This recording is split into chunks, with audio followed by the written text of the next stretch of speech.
ये आज का भौतिकी का क्वेश्चन है जो सभी परीक्षाओं में पूछा जाता है। चलिए हम शुरू करते हैं बिना बकवास किए। आज का हमारा पहला क्वेश्चन है, लेंस की क्षमता किसमें मापी जाती है? याद रखिएगा, लेंस की क्षमता वो डायऑप्टर में मापी जाती है। उसके बाद क्वेश्चन नंबर 2 कह रहा है, स्पष्ट दृष्टि के लिए न्यूनतम दूरी कितनी होती है? याद रखिए 25 सेंटीमीटर होती है। उसके बाद कह रहा है, विद्युत का सबसे अच्छा चालक क्या होता है? याद रखिए, जो विद्युत का सबसे अच्छा चालक वो चांदी होता है। क्या होता है? चांदी। और दूसरा में तांबा होता है।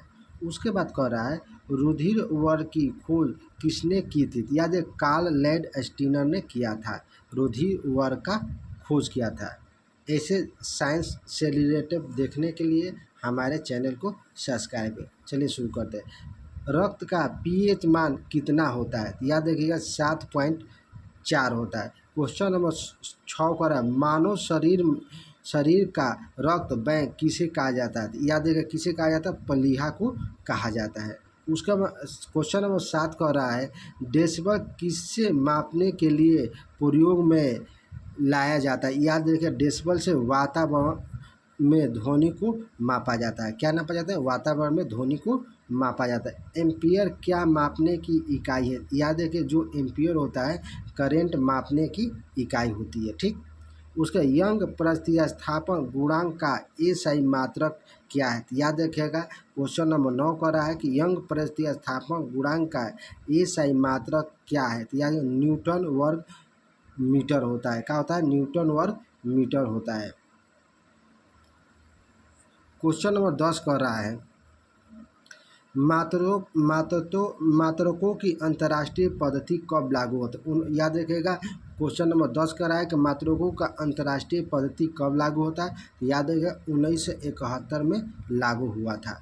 उसके बाद क्वेश्चन नंबर 11 कह रहा है, खाद्य ऊर्जा को किस इकाई में मापा जाता है? याद रखिएगा कैलोरी में मापा जाता है। किस में नापा जाता है? तो कैलोरी में मापा जाता है। कह रहा है विद्युत मात्रा का, क्वेश्चन नंबर 12 कह रहा है विद्युत मात्रा का इकाई है। याद रखिएगा क्या है? तो एम्पियर है। क्या है? तो एम्पियर है। उसके बाद कह रहा है क्वेश्चन नंबर 13 कह रहा है, एसआई पद्धति में लेंस की शक्ति की इकाई क्या है? याद रखिए किसका इकाई क्या है? तो डायऑप्टर है। क्या है? डायऑप्टर है। कह रहा है क्वेश्चन नंबर 14 कह रहा है, कैंडिला का मात्रक होता है। याद रखिए, जो कैंडिला होता है ज्योति तीव्रता का मात्रक होता है। कैंडिला का होता है तो ज्योति तीव्रता का मात्रक होता है। ये वीवीआई भी है। ये सारे क्वेश्चन एग्जाम में पूछे जाने वाले क्वेश्चन है। ठीक। कह रहा है 15, क्वेश्चन नंबर 15 कह रहा है जूल इकाई है। याद रखिएगा जूल है ऊर्जा का इकाई है। किसका है? तो जूल ऊर्जा का इकाई होता है।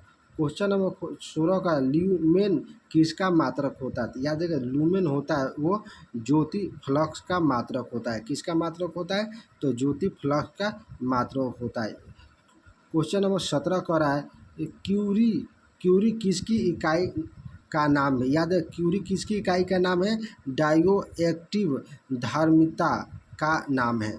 उसके बाद दाब का मात्रक है। याद है कि दाब का, क्वेश्चन नंबर 18 का दाब का मात्रक क्या है? तो पास्कल है। क्या है? तो पास्कल है।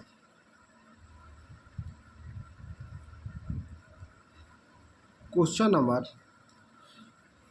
अब चलिए कह रहा है कार्य का मात्रक होता है। तो याद है कार्य का मात्रक होता है जूल होता है। क्या होता है?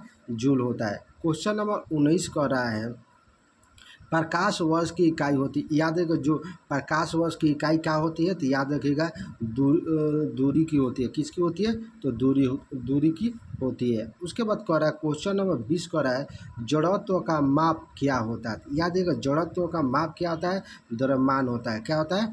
तो द्रव्यमान होता है। एंगस्ट्रॉम क्या मापता है? याद है एंगस्ट्रॉम क्या मापता है? क्वेश्चन नंबर 21 है कि एंगस्ट्रॉम क्या मापता है? याद रखें एंगस्ट्रॉम तरंग धैर्य नापता है। क्या करता है? तो तरंग धैर्य को मापता है। अब क्वेश्चन नंबर 22 कर रहा है किसने बताया कि वस्तुएं पृथ्वी की ओर गुरुत्वाकर्षण होती है? किसने बताया था? तो याद रखें ब्रह्मगुप्त ने बताया था कि पृथ्वी जो होती है, पृथ्वी जो क्या होता है वस्तुएं पृथ्वी की ओर आकर्षित होती है, ये ब्रह्मगुप्त ने बताया था। क्वेश्चन नंबर 23 कह रहा है, दोलन करने वाली घड़ी को पृथ्वी से चंद्रमा पर ले जाया जाए तो घड़ी होगी, क्या हो जाएगी? याद रखिएगा, सुस्त हो जाती है। पृथ्वी से अगर चंद्रमा पर ले जाने पर घड़ी क्या होती है? सुस्त पड़ जाती है। उसके बाद कह रहा है क्वेश्चन नंबर 24 कह रहा है, प्रकाश वोल्टीय सेल से ऊर्जा का रूपांतरण करता है, किस में करता है? तो याद है, प्रकाशीय ऊर्जा में करता है। किस में करता है? तो प्रकाशीय में करता है। उसके बाद क्वेश्चन नंबर 25 कर रहा है, गद्दे वाले सीट पर बैठते ही तो आकार परिवर्तन होता है, ऐसे होता है। क्वेश्चन नंबर 25 है, जो गद्दे पर सीट पर बैठते हैं तो उसका आकार में परिवर्तन हो जाता है, ऐसा क्यों होता है? तो याद रखिएगा, स्थैतिक ऊर्जा के कारण होता है। किसके? स्थैतिक ऊर्जा के कारण होता है, स्थिति ऊर्जा के कारण होता है।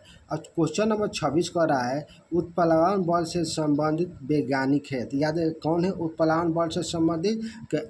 आर्किमिडीज है। कौन है? तो आर्किमिडीज है। ठीक।